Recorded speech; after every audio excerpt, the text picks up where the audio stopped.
દેશમાં સળંગ 41મા દિવસે કોરોનાના નવા કેસ 20,000થી પણ નીચે રહ્યા છે, જ્યારે સળંગ 144મા દિવસે કોરોનાના નવા કેસ 50,000થી નીચે નોંધાયા છે. કેન્દ્રીય આરોગ્ય મંત્રાલયે જણાવ્યા મુજબ છેલ્લા 24 કલાકમાં 11,919 નવા કેસ નોંધાયા છે અને 470 સંક્રમિતોએ પોતાનો જીવ ગુમાવ્યો છે. 11,242 લોકો કોરોના સામે જંગ જીત્યા છે. દેશમાં કુલ એક્ટિવ કેસની સંખ્યા 1,28,762 પર પહોંચી છે. રિકવરી રેટ 98.26% છે, જે માર્ચ 2020 પછી સૌથી વધારે છે. દેશમાં નોંધાયેલા કુલ કેસો પૈકી કેરળમાં 6,849 કેસ નોંધાયા છે અને 61 સંક્રમિતોના મોત થયા છે, જ્યારે 6,046 લોકો સાજા થયા છે.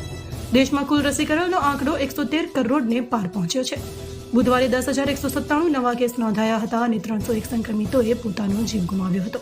વાત કરીએ ગુજરાતની, તો ગુજરાતમાં જરાતમાં કોરોનાના નવા કેસમાં વધારો થયો છે. છેલ્લા 24 કલાકમાં રાજ્યમાં કોરોનાના નવા 54 કેસ નોંધાયા હતા, તો બીજી તરફ 16 દર્દીઓ રિકવર પણ થયા છે. અત્યાર સુધીમાં કુલ 8,16,687 દર્દીઓએ કોરોનાને માત આપી છે, તો બીજી તરફ કોરોનાનો રિકવરી રેટ પણ 98.74% પહોંચ્યો છે. તો રાજ્યમાં કોરોના સંક્રમણથી આજે એક પણ મોત નથી થયું.